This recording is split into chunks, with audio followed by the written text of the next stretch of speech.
I'm David Clayton, and this is the Way of Beauty podcast, conversations on Catholic faith and culture. Episode 52, Fast or Feast, or Fast Food. I'm here with Charlie Deist, and we're going to talk about nutrition, but I think in an unusual way. I'm going to describe what might be a typical fasting and feasting regime in the church, and then we're going to discuss how Charlie's approach to nutrition actually fits in with this. And so what we're looking for, a little bit sort of directing it towards that, is a harmony between the science and the spiritual approach of centuries. So Charlie, first of all, great to have you here. Nice to see you again. Yeah, thanks for having me back. Okay, so why don't we... you're sort of sitting there dumbly, so I'm doing all the talking, but you will get a chance in a second. Why don't I describe a typical, very traditional fast, and then we'll go through it stage by stage, and of course the feasting, we mustn't forget the feasting, and then we'll see how that fits in with your ideas. And the first thing we should say is that if you're going to try this at home, neither of us are qualified experts. It's our own. Yourself, David. No, it's true. We're not medical professionals, yes. And all this should be kind of qualified with the usual provisos. Yes, so you're free to take advice or not, but it's your responsibility. Yeah. And we're just telling you what we do. Take it like that. Okay, so I'm going to describe the typical sort of Eastern fast, which is sort of very rigorous and structured, and might be a nice way of starting. And the perception is that this is one that goes back through centuries, and so it might be a nice template for us to work with. So what we have is a pattern during the year of fasting, which means a certain amount of denial. So maybe during the day, no food at all until Vespers, and then when you do eat, denying yourself from meat at the very least, and sometimes also no dairy and no fish either. So it's a sort of full protein denial.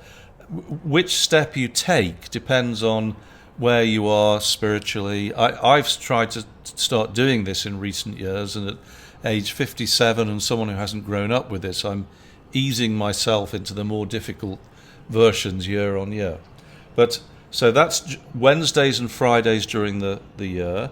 And then in the approaches to the big feasts, there are additional fasts. So most obviously Lent, where Monday to Friday, no meat, no fish, no dairy, again with that understanding that people enter into the spirit which is appropriate to them as their spiritual director or spiritual father has, or the discussions with their spiritual directors have led them to. But on Saturday and Sunday, it's relaxed slightly. So whatever you do Monday to Friday, you might introduce dairy if you weren't before. But it's still fasting, so no meat at all regardless. And you're playing with the steps a little bit, depending on whether you're a monk or a lay person or how used you are to this.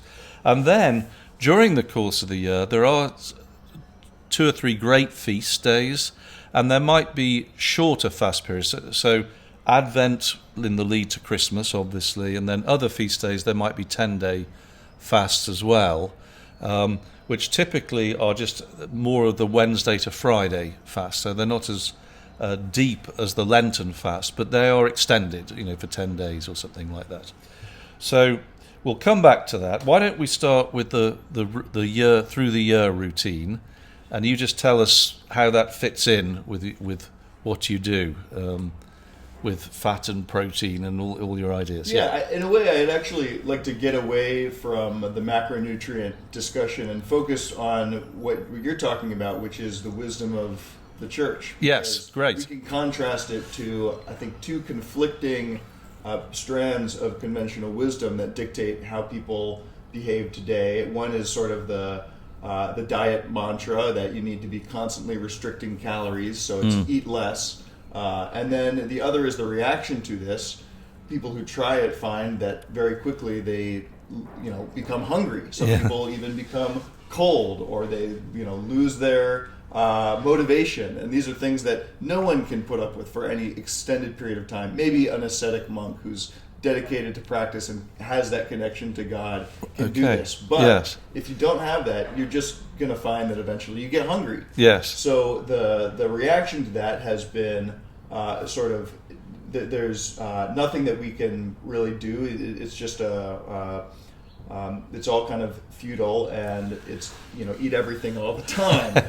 And this also has a lot of problems. Last time we talked about the problems of eating carbohydrates and sugar in excess, which can lead to insulin resistance. So sort of you're constantly flooding your bloodstream with insulin. The pancreas secretes insulin in order to transport that sugar out of the bloodstream, and your cells eventually build up a resistance to this. And that's just one of the ways that eating sort of everything all the time leads to other kinds of problems. But I think that the wisdom of the church comes into play with the understanding that we do need to deny ourselves sometimes, and there is a role for discipline. Willpower, it can be sort of cultivated in this way, and one of the best levers for building our overall willpower is just the daily decision to moderate our intake of certain things, and then periodically to moderate some of these other more indulgent things like meat or dairy, the things that go into baked goods.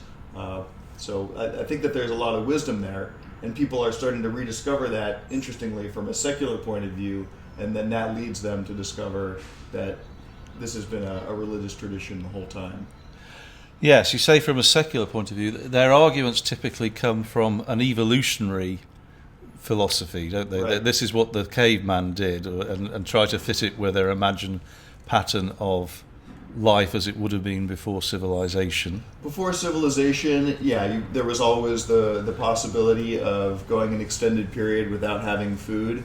So the idea is that our bodies adapted to this environment, and there are certain biological processes that are optimized for this more cyclical eating pattern. So one of them that I wanted to touch on is the process of autophagy, where our cells are recycling some of the junk that accumulates, little organelles and just excess DNA accumulates in the cells, and we have a mechanism of self-eating. Autophagy is the Greek for just eating oneself. The cells consume this junk when they don't have other proteins available, and when you're an infant and you're on this cyclical eating pattern, it happens naturally. But as we get older, we lose that ability unless we introduce some sort of fasting discipline. Right. I'm going to come in and say, we always have this little conflict and say that I would prefer, regardless of the evolutionary argument, I'm less convinced by that. Right. I'm a little skeptical. I'm more inclined to say that God made us to worship Him, and given that we are fallen people, I'm not ignoring that, but that part of that is that for spiritual reasons, primarily, we have this regime of fasting and feasting, and it allows us to delight in the produce that He provides for us, and to be aware that it comes through His great benevolence, and that we are made, shall we say, to be adapted to the spiritual life, and that's what's governing it. We don't need to worry about which it is, because ultimately we look at where we are now and what's the best way to do it. But I'm going to throw that into the ring. Oh, man does not live on bread alone. It's true. And you could take a more modest argument for tradition, which says that before there was refrigeration, I never had to live with this. I don't know if you probably had refrigeration for your entire life too, but I think that you hear people talk about growing up where their mom would cook dinner, and then everything would have to be sort of prepared just for that meal. You'd make enough for that meal, and there wouldn't be anything to eat until breakfast the next morning. Yeah. So there's naturally sort of a fast between dinner, 6 p.m., 7 p.m., and the next morning. So right there, it's a 12-hour fast Right. that we lose when we have the ability to snack into the night. It's interesting you mentioned that, but we did have refrigerators Right. in the dim, dark days of the 1960s when I was growing up. Sure. And in Britain, where it's always should be remembered that in those days, 60s, 70s, pre-Thatcher in Britain, the standard of living in Britain was very much less than the US. So I'm not doing this, when I was a lad, we had it rough. I came from a relatively, reasonably well-off middle-class family. We weren't rich, we weren't poor, but the expectation was a lot less. So in my household, my mum, who governs the way that we ate, she learnt how to cook and the patterns of feeding, if you like, from her mother, my grandmother, who definitely, so those lessons were learned pre-refrigerator. Mm-hmm. And so we still lived to a certain degree in that pattern. We're adapting to refrigerators. So we would have first of all, meat was very, very expensive. So you would have a Sunday joint, there's the feast, and then it was made to last through the week. And it didn't sit in the fridge, it sat out on the sideboard. And so it would be hot on Sunday, cold the next day, and then probably by Thursday, it's you're not quite sure about it, so you have a curry or something like that, or a stew where it's cooked for a long time, just to make it tasty. Yeah. So anyway, there's my sort of childhood reminiscence. I'm getting hungry, and people listening won't know, but we're recording this on a Friday, and so sticking with the meatless Friday is going to be a little bit harder, having had that image in my head of a big roast. I don't even know what a sideboard is, but it just seems like a very delicious presentation. Do you really not know? Okay, No, all these sort of linguistic... well, it's a surface that's on the side, and would typically it's the unit in which you keep the plates and the cutlery. There'd be drawers and there'd be a cupboard underneath, rather like you get in the kitchen now, the kitchen unit. But then there'd be a top, and onto that you would put the fruit bowl, the food which you would go to, and some things would sit there for a few days. Yeah. Going back to the sort of secular convergence with the religious tradition and the wisdom of the past, there is a particular form of fasting that is meant to ease a little bit of the denial, but that could still provide some of the benefits, which is just restricting protein on certain days. Okay. And so there's a guy named Josh Whiten who has a whole protocol, he calls it. So again, it's not a diet per se. It's not about just caloric restriction. It's a discipline or a protocol that involves restricting protein for anywhere from 16 to 32 hours or longer. I mean, but it's a prolonged protein restriction in order to induce autophagy without having to be so hungry all the time. Now he's coming at that from a sort of health point of view. Yep. Yeah. Yeah. But we can easily see how that's compatible with this pattern of no meat Wednesday, Friday, Right. which could also be no dairy, no fish. And dairy and fish will also have protein. So if you're trying to keep under something like 15 grams, which is a really small amount of protein, you're going to get trace amounts from different things. Yeah. But it means you can still eat nuts. You can have fruit. You could have potatoes. You can have carbohydrates. You can have fat. And it's just a matter of keeping under that limit for basically meat, dairy, and there are a few vegetables that are higher in protein. Right. Okay. So that's the Wednesday, Friday. Mm-hmm. How about these longer periods? And does the nutrition science that you've seen take that into account? What might be a Lenten fast, which is maybe deeper and more prolonged? Is it, on occasion? Yeah, so most of the people in the nutrition community are looking at intermittent fasting as something that is done. So it's not it's not chronic caloric restriction, but it's a longer window. And I guess I would want to clarify, in the Eastern tradition, besides restricting certain foods, what are the practices around just not eating for some amount of time? Well, it's you don't hear about that so much. So that usually it's about restricting what you eat. But I did notice in my Melkite calendar, which is what I tend to follow, which is something like a sort of reasonably strict but middle line. It's not the absolute sort of monastic observance. They do say that it's on the fast days. It is from Vespers to Vespers. So in other words, you go to bed and then you don't eat until after Vespers, till the following evening. Yeah. And then when you eat, you have the restricted diet, if you like. So certainly within the pattern of eating, they do. It is acknowledged that there is total abstention as well, in full fasting, Right. which I think is done just once a year by recommendation or once or twice, is it, in the Roman Church? We have what is, I guess, on Ash Wednesday, Yeah. and there may be one other day, but it's not a frequent thing. Although I think that it can be, from a health perspective. I think that there's the form of intermittent fasting some people do every day, which is just skipping breakfast, maybe even skipping breakfast and lunch.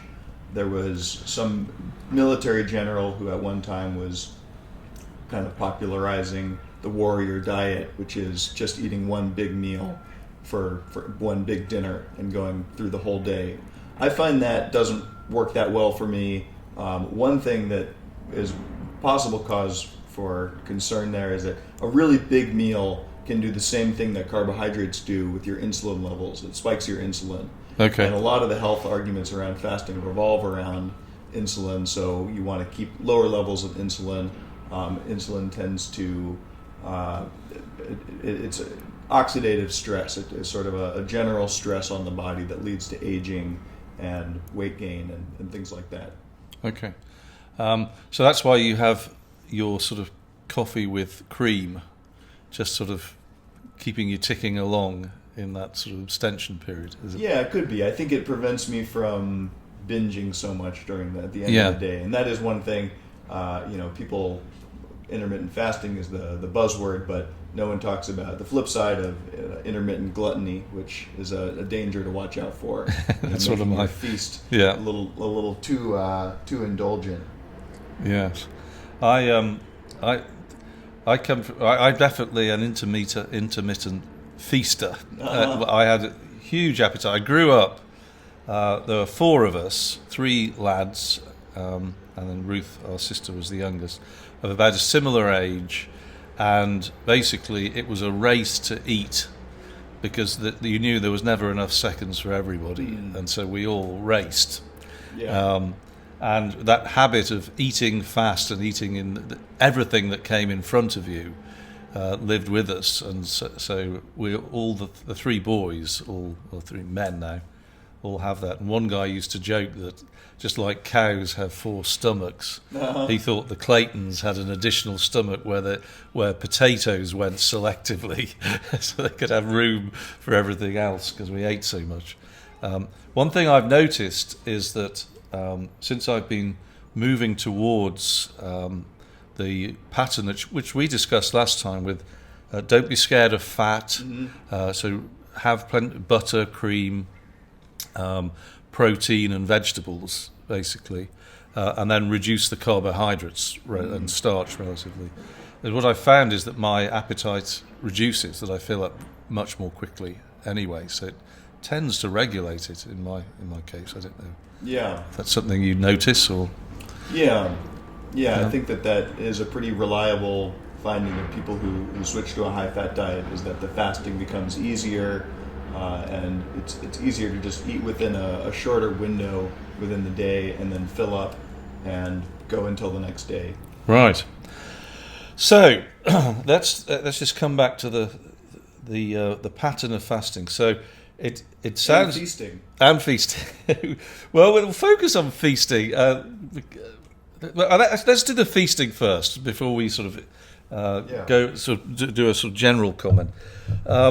So the feasting, this in the religious context means that, in my experience, that you're really made to feel guilty if on a Sunday you don't have dessert. It's almost the reverse. You've got to eat badly on Sundays because it's a feast. So you shouldn't be even thinking about the fact that you deny yourself an extra portion of cake or something like that. Right. Which I don't do. I don't have a sweet tooth anyway, so it's not so difficult for me to resist that. But what about the patterns of eating more? Is it just a case of not desisting from the fast? How would you approach that? Yeah, and in the parlance of the nutrition kind of life hack community or the intermittent fasting community, instead of feasting, they use the term refeeding. Refeeding. So it's just on a total calorie level, you might be consuming just as many calories as you would spaced throughout the day. So if you're thinking about it for an adult male, I don't know what the recommendations are, what the averages are, but it's over probably 2,500 calories. And so I think that sort of if you're backloading it into the evening or afternoon to evening, having a window of several hours where you can have maybe a couple of meals, not necessarily just doing putting it all there on your plate, and I think that there is a danger of giving yourself an allowance for anything just because you've done the fast beforehand. In particular, there are some people who talk about doing kind of a cheat day where they eat clean for 6 days out of the week, and then one day of the week they let themselves eat whatever they want. And that's never worked for me. And I think that the reason has to do with just a sort of mental conditioning where it's hard for me to switch back and forth completely between those two modes. And if I eat a donut one day a week, then I'm going to have the taste for the donut the rest of the week. So I think that refeeding means you're no longer denying yourself the good things, the things that are good for your body and that fuel it and will keep you healthy to the next meal. Right. So we've talked about what those things are. I put into print my kind of staple foods in a PDF. That's a great booklet, by the way. You said it came out on the email. That should be. Can we put that on the website? Or sure. Yeah. My website, which is unnaturalmethod.com. It's right there at the top. Okay. And you give your email address, and it's about a 30-page shopping list, but it's not all text. It's a lot of kind of graphics. It's good. Infographics. Well done. It's terrific. Yeah. Well, thank you. It's the culmination of a lot of kind of blending a little bit of economics and even some of the politics of it, because you find that at the grocery store, certain things are particularly. It's easy to fill up on junk food because it's the cheapest stuff right there in the center of the store, and it's subsidized in a lot of cases, where things like wheat, corn get commodified, and corn in particular gets turned into high fructose corn syrup. And so this was the path that the West took kind of after the 1970s, where the dogma became low fat, and in order to replace the flavor and the satiating goodness of fat, we had to fill up the food supply with all kinds of artificial sweeteners, and so people gravitated towards eat sugary cereal for breakfast, and this turns out to be the exact opposite of what you want to do.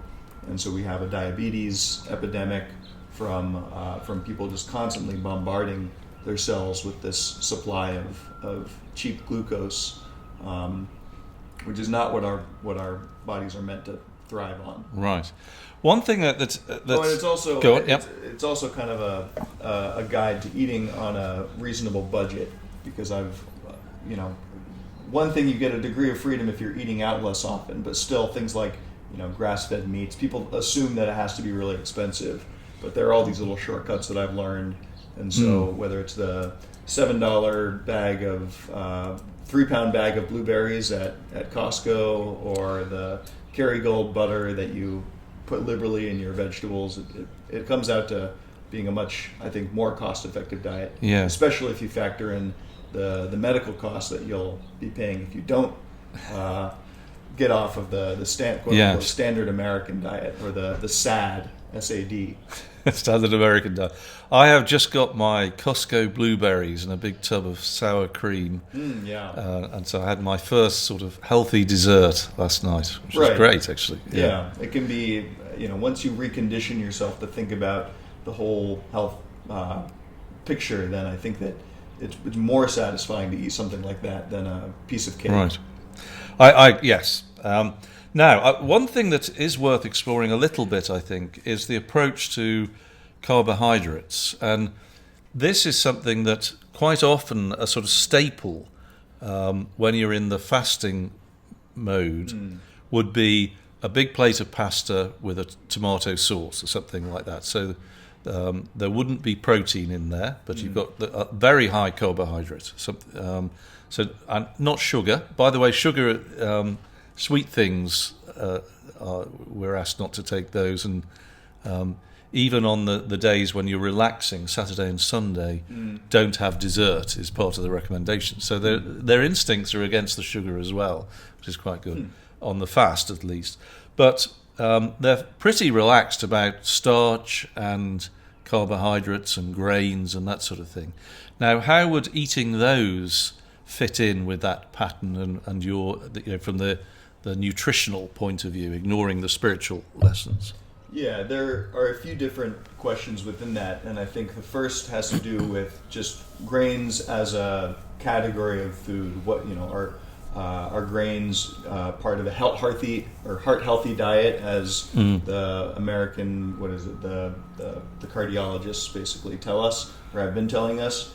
And I would argue that grains in general are one of the least nutritious foods. They have the most costs for the fewest benefits, and that doesn't mean that we should strictly avoid them altogether. I think that since the Neolithic era began, we've developed a little bit of a tolerance for some of these things, and also, I don't think we want to get too neurotic about I agree. calling anything, anathema. There's already enough dogma out there in the nutrition world. I don't want to add too much more to that. I think when it comes to eating carbs, one thing to keep in mind is the idea of separating them in time from fat, because the carbohydrates tend to increase the insulin signaling. And so you get your cells are being told to store, either burn the calories that are in your bloodstream, burn them on the spot, or store them for long term. And that means that whatever fat you eat with the carbs, fat is 9 calories per gram, so it's much denser. If you eat a cheeseburger, you're getting both the carbs, the sugar, which spike your insulin, and you're getting a ton of calories from the meat and the cheese inside. Right. So that is the perfect recipe for obesity, because it's almost like, this is to go back to the evolutionary logic, but it's the autumnal diet. It's what an animal craves right before winter. So during autumn, you eat acorns, which are about 50% fat and 50% carbohydrates. Perfect food for fattening up. Okay. And then the last thing, wheat does have some protein. So if you're trying to stick to this protein restriction, better to eat sweet potatoes. They have a better nutrient profile, and they don't have the gluten, which is the protein of wheat. Okay. And some people find that when they eliminate gluten, they feel better, and then they add it back in, they feel worse. That might mean that they had some sensitivity to begin with to gluten, and not everyone necessarily has celiac disease, which is the more extreme form of that sensitivity. But there are some of these things that not everyone was able to adapt quickly enough to that transition from pre-agriculture to grains being the staple food. Okay, so have the pasta, but eliminate the cheese and the meat, and then also I just thought about this from what you're saying. The fat, so the butter or the oil, olive oil. And I just remembered actually that in the strict diet you eliminate olive oil, so vegetable oils as well, from this fast. The strict fast. I mean, not the strict diet. So on those deep fasting days in Lent, even olive oil would be restricted if you were really throwing yourself into it. Which again says have your tomato sauce and pasta. With gay abandon almost. Right. Well, you'll never catch me saying that about pasta. Okay. But all right. Yeah, I think that if you don't have the gluten sensitivity, there is another thing that I'll mention, and I'm not an expert on this, but I think that there's more and more research coming out about kind of the effects of pesticides that are used for farming wheat, like glyphosate. And this is a chemical that's sprayed on plants. It kills the insects, but the plants are genetically engineered to be able to survive the poison, basically, that you're spraying on them. And so this is in our wheat supply, particularly in the U.S., not so much in Europe, where they have laws against this kind of crop. It's a hotly contested issue, and some people say that it's perfectly safe. I think that the precautionary principle bodes in favor of limiting the commodified grains in the U.S. So you can actually get sometimes like heirloom wheat pastas or a quinoa pasta or lentil pasta they sell at Trader Joe's. But if we work on your principle of, I'm probably not going to go for what was the phrase you used for those pastas? The heirloom. Oh, right. What did you just say? Heirloom seeds, more. Okay, so the sort of ancient pre. Yeah. Okay, so I definitely can't be bothered to root those things out. Okay. So I'm going to buy pasta off the shelf, but but what I have now is a picture where not a huge pile, but have it with the vegetables. But then, if you do so, avoid the fat and the protein. Right. And you're probably, because we're only doing this on the occasional fast day. Yeah. It's not my regular diet. That's going to be fine. And the other thing is, I'm not conscious that it makes me feel ill or bad. If I did, then I might notice that I have that intolerance that you describe. Yeah, it is very personalized, and you discover when you go deeper down the rabbit hole of sort of health, you find that some people switch to a vegan diet and their health problems go away. Other people switch to a carnivore diet and their health problems go away. And there's everything in between with the autoimmune protocol where people might be more sensitive to dairy and different things. I find that I do pretty well with dairy. Butter is my best friend. One snack that was suggested for the protein restriction days by Josh Whiten was a little bit of sauerkraut with melted butter on top. And I know to some people that probably sounds... That sounds good. Yeah, I like that. Yeah. What about ghee? Do you know what that is? That my brother Rob was asking about that, because apparently he loves Indian cooking. Yeah.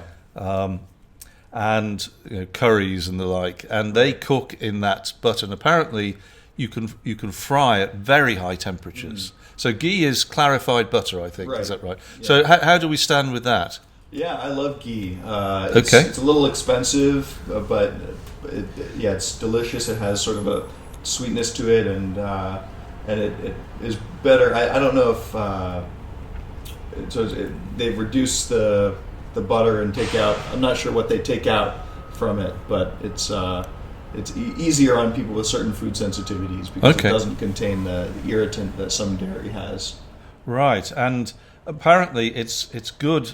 It allows you to fry at high temperatures without altering the flavour. So, did we talk about oils last time?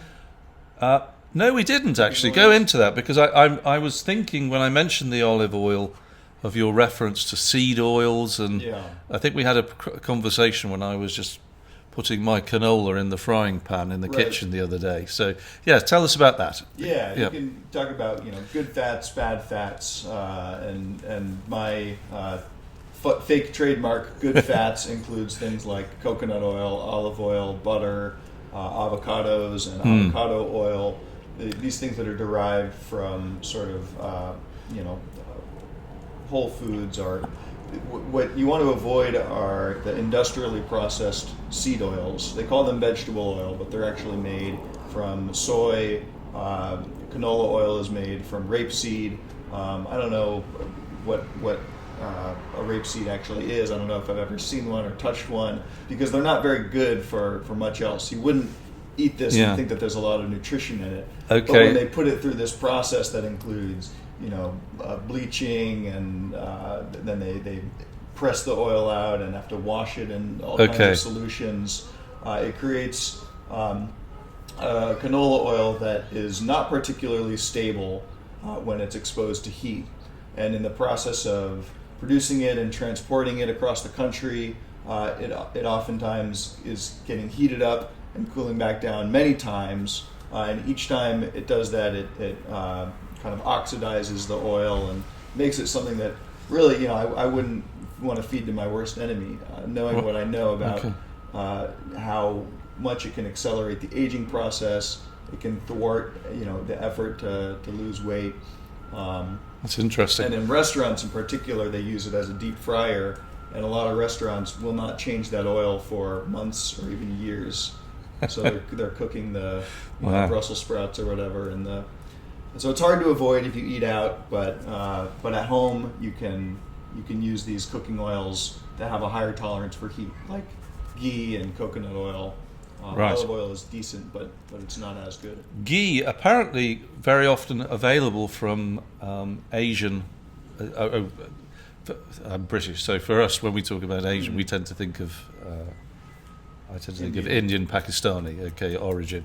But people from the Indian subcontinent, there are stores which offer foods, particularly for people who eat that cuisine.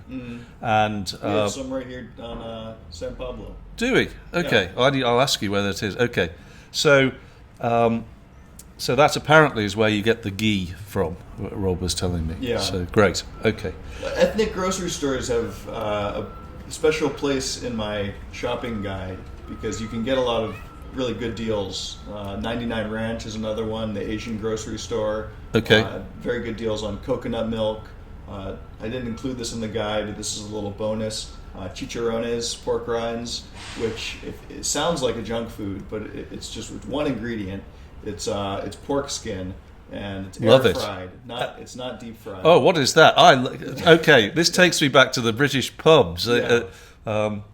Pork scratchings, they call it. Yeah, it's rich in glycine, which is So essential for skin. I didn't realise when I was buying my bag of pork scratchings in the pub, it was so nutritious. Anyway, okay. Right. And so it's good. It's good for your skin. It has a lot of nutrients, and Wow. and I just eat a couple at a time, and I consider it a nutritional supplement.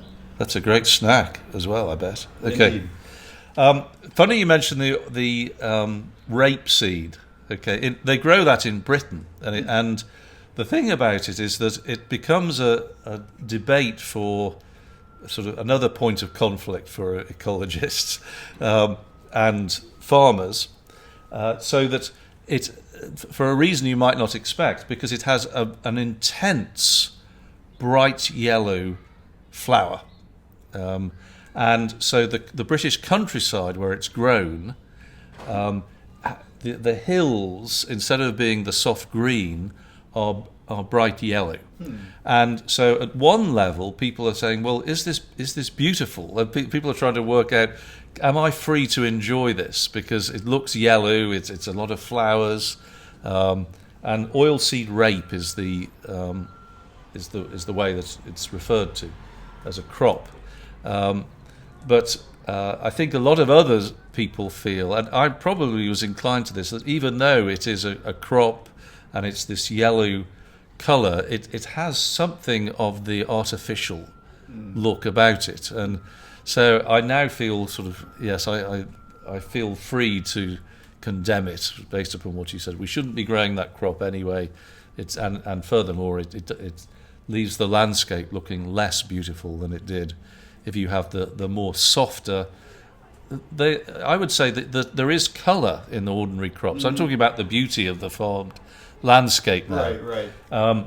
And which I always think is, in some way, my instincts tell me, is connected to the quality of what's being produced in the field, that none of these things are separated. And on the Way of Beauty podcast, I think yes, it's appropriate that we consider how the landscape of a monoculture compares to the landscape of more pastoral farming. Absolutely, yeah.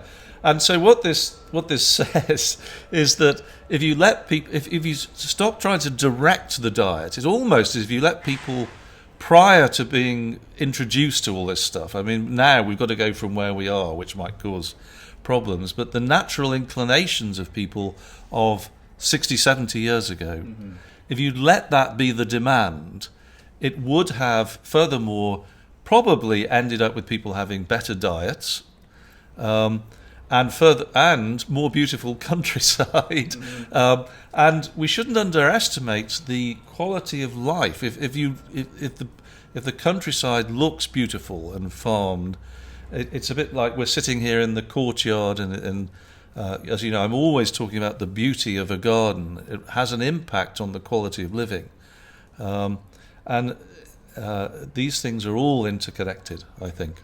Yeah, that reminds me of maybe kind of a closing point for me is talking about going back to fasting and the difficulty that a lot of people have, myself included. Recently, I've not been able to fast the way that I used to, or I've just kind of fallen out of it. And I think one thing, the longer in a prolonged fast, if you get used to it, 24, the hungriest you'll be is in the morning of the first day of a prolonged fast. Okay. And then as time goes on, the hunger does actually gradually subside. But if you're constantly surrounded by tempting food, that's going to make it harder. I think the best thing that you can do if you're starting to sort of feel a mid-afternoon slump is to get out into nature. And I don't know all of the reasons for this, but I do think that being surrounded by plants and natural beauty, it takes your mind off of it, and it brings you to a place where man does not live on bread alone. But or go on a retreat. There you go. Maybe that's why we go on retreat when we do these things. You could be. Take yourself away from the temptation and into nature. Okay, that's terrific. Is there anything more we need to add? I think that's no. And since I'm not an expert on all of the biological mechanisms, I'd refer people both to the Whiten protocol, Josh Whiten. We'll put a link to that. And then there's also a pretty good guide to intermittent fasting. I don't think it's the last word. It mostly focuses on the autophagy, the benefits there, some of the ways that people have cured themselves of diabetes through a combination of intermittent fasting and then tending to eat a higher fat, lower carb diet. And that's produced by P.D. Mangan, who's kind of a health and fitness personality online, and we can link to that too. Okay, I'll put those on the show notes. Tell us again your site, which has this wonderful booklet. Sure, it's a natural method based on the kind of my fitness approach is modeled off of a French naval officer from the early 20th century, Georges Hébert, who had La Méthode Naturelle. So a natural method is a way to become healthy by living more naturally, not moving in the other direction. Right. You might say that what Pilates is to Germany, and the méthode naturelle is to La France. Could be. It's been developed about the same time, I think. It's a naturalmethod.com. Okay. So I'm just going to try and recap. So my approach would be that let's start with the spiritual and work our way down. So this seems to be reinforcing, even from a health point of view, the practice of following the fasting and feasting patterns of the church as done traditionally. And as you do this, think about if you're going to take a stepped approach to denial, because not everybody throws themselves wholeheartedly into the full hard fast that is prescribed. Think about a stepped reduction in protein and then fat, and then if you introduce carbohydrate on those fast days, do your best to eliminate the proteins and the fats. Is that right? Or certainly the fats, but the proteins are gone anyway because we're on a fast. Is that would be fair. I think you don't. There's the intermittent fasting, then there's these special fast days. Yes. On the special fast days, I think I'll even call it grains as penance. Eat your grains. Start to recondition your mind to think of this not as a special treat, but almost as something that you're gonna use is an inferior source of nutrition, but it will give you the benefit of the autophagy, the self-eating of the cells. Right, excellent. But you could also do a fast where you just eat fat and restrict the carbohydrates and the protein. Okay, that's great. So, I think that's it. What a great discussion. Thank you, Charlie. Yeah, thanks for having me back on. You've been listening to the Way of Beauty podcast, conversations on Catholic faith and culture. If you enjoyed this episode, then please give us a 5-star review on iTunes. This will help others to find it too. Also, if you're interested in delving more deeply into the material that we discuss, you can do a course at the Pontifex University website. That's pontifex.university.